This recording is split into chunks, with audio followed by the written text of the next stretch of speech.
This part of unit number 6 covers definition of fax and fax controller, detailed classification of fax devices, possible benefits from this fax controller, and at last, role of fax devices in the distribution system. So let us begin with the definition of fax and the fax devices.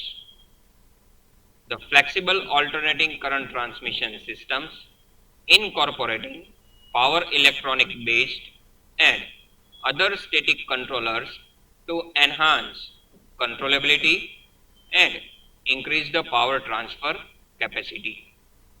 So the meaning of flexible alternating current transmission system is nothing but it is a system which consists of power electronics based controller and other static controllers which can enhance the controllability of the parameters of transmission system, and it also increases the power transfer capacity of the system.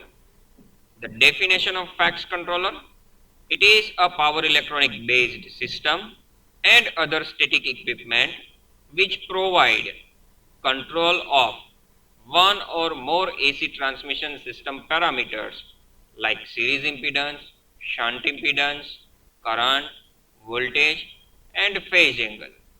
In short, to control any of these parameters in AC transmission system, we need a controller which is based on power electronics equipment and other static equipment. That type of controller is known as fax controller. And this is how we can represent fax controller symbolically. Moving ahead, classification of fax controller. The fax controller can be classified basically into four ways. The first one is the series connected controllers. Second is the shunt connected fax controller. Thereafter, combined series connected controllers, and at last combined series shunt connected controllers. Now let us understand meaning of each and every type of fax controller in detail. The first one is the series controller. So you can see that the fax controller is connected in series with the line. So it could be a variable impedance such as capacitor, reactor, etc., or a power electronic based variable source. In principle, series controllers inject voltage in series with the line, that you can see over here. The voltage injected by the controller is denoted by small e, and that is in series with the line. So even a variable impedance multiplied by current flow through it represents an injected series voltage in the line. So this is the series controller.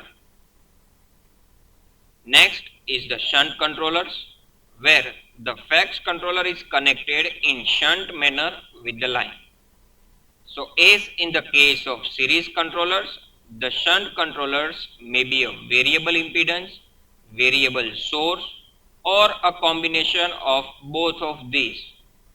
In principle, all shunt controllers inject current into the system at the point of connection. So the task of the shunt controller is to inject the current into the system, and the task of the series controller is to inject the voltage into the system. Moving ahead, combined series controllers. So where you can see that dedicated controller is given to each line, and all the controllers are connected in series with the line. Apart from that, these two controllers are controlled in a coordinated manner. So the combined series controller could be a combination of separate series controllers which are controlled in a coordinated manner in a multi-line transmission system. Here, series controllers provide independent series reactive power compensation for each line, but also transfer the real power among the lines via this power link. So the task of the first controller is to control the reactive power of the first line. The task of the second controller is to control the reactive power of the second line. Apart from that, these two controllers can transfer the active power from first line to the second line also via this DC power link. Combined series shunt controllers, where two FACS controllers are connected to one line, one controller in series with the line and the second controller is in the shunt manner, and both controllers are controlled in a coordinated manner. So the combined series shunt controller could be a combination of separate shunt and series controllers which are controlled in a coordinated manner with series and shunt elements. In principle, combined shunt and series controllers inject current into the system with the shunt part of the controller and inject voltage in series with the line with this series part of the controller.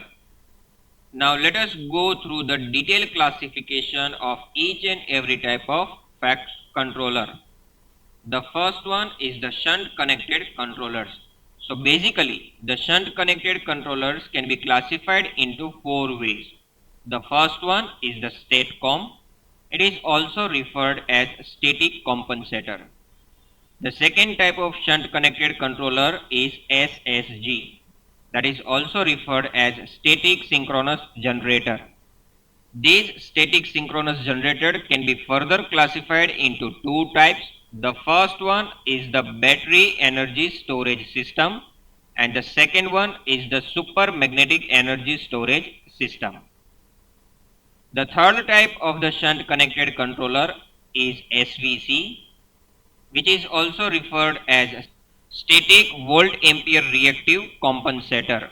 This SVC can be classified into three ways. The first one is the TCR, thyristor controlled reactor, TSR, thyristor switched reactor, and TAC, thyristor switched capacitor. And the last type of shunt connected controller is TCBR, which is also referred as thyristor controlled braking resistor. So all these are the shunt connected controllers which injects the current into the system at the point of connection. Series connected controllers can be classified into five ways. The first one is the SSSC. It is also referred as static synchronous series compensator. The second type of series connected controller is the TCSC, thyristor controlled series capacitor. Thereafter TSSC, thyristor switched series capacitor. Thereafter TCSR, thyristor controlled series reactor, and at last thyristor switched series reactor. So all these controllers are connected in series manner with the line. Moving ahead, combined series connected controller. There is only one type of this type of controller and that is IPFC. It is also referred as interline power flow controller. But the combined series shunt connected controllers can be classified into three ways. The first one is the UPFC, which is also known as Unified Power Flow Controller. The second is the TCPST or TCPR, which is also known as Thyristor Controlled Phase Shifting Transformer or Thyristor Controlled Phase Reactor. And at last, IPC, which is also known as Interface Controller. So these all are combined series shunt connected controllers. And at last, other controllers which do not fall under any of the previous category. The first one is the TCVL, which is also known as Thyristor Controlled Voltage Limiter, and TCVR, Thyristor Controlled Voltage Regulator. So these all are the FACS controller. And by using them into the system in a particular manner, we can control one or many parameters simultaneously. Possible benefits from the FACS devices. The first one, we can control the power as per our requirement. As we ordered, we can control the power flow. Magnitude as well as the direction of the power can be controlled. The second benefit is the increase the loading capability of the lines to their thermal capabilities. So by controlling the parameter and by compensating the reactive power, we can increase the transfer capacity of the power. Increase the system security through raising the transient stability. Provide secure tie line connections to the neighboring utilities. It also provides greater flexibility in siting the new generation. Apart from that, upgradation of the lines. It also helps to reduce the reactive power flows in the system. It also reduces the loop flows, and at last increase the utilization of the lowest cost generation. Instead of installing new generation site as well as the new transmission system, by controlling the parameters of existing system, we can increase the transfer capacity of the existing system. So because of that, we can say the utilization could be increased.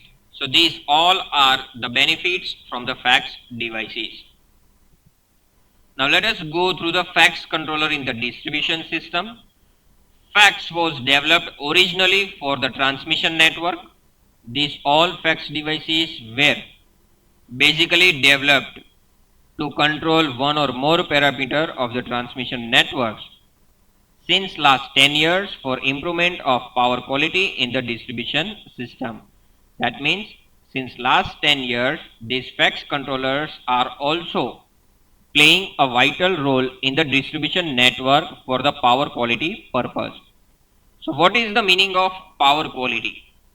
So any problem manifested in voltage, current or frequency deviations and that result in the failure or misoperation of the customer equipment. That problem is known as the power quality problems, which are also referred as PQ problems. So if we look at the different types of PQ problems, then the basically power quality problems can be classified into 5 ways. The first one is the transients. There are two types of transients. The first one is impulsive and the second one is oscillatory. The second type of power quality problem is the short and long distance variation, and there are three types of these variations. The first one is interruption, second is the sag, the third one is swell.